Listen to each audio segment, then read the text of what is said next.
শ্রেণীর মানুষ বলে যে শুধু মুসলিম বলতে হবে, আহলুস সুন্নাহ ওয়াল জামা আহলে হাদিস বলা যাবে না। বলেন তো এই লোকগুলো কি ইবনু মাসুদ রাদিয়াল্লাহু ইবনু আব্বাস রাদিয়াল্লাহু আনহুর সাথে বেশি পণ্ডিত?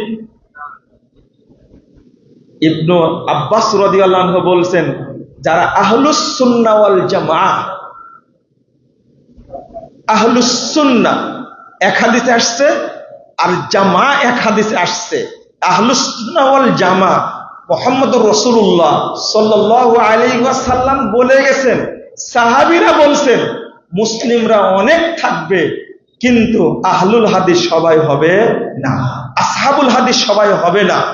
তাহলে তাদের এই ধারণাটা ভুল, তাদের এই ধারণাটা ঠিক না। দ্বিতীয়ত নতুন ধারণা। কি ধারণা? নতুন ধারণা তাদের। এই নতুন ধারণা হলো বেদাতি ধারণা। 2 নম্বর হলো যে আমরা যেখানেই অবস্থান করব সেখানে কি থাকবো? ঐক্যবদ্ধ থাকবো।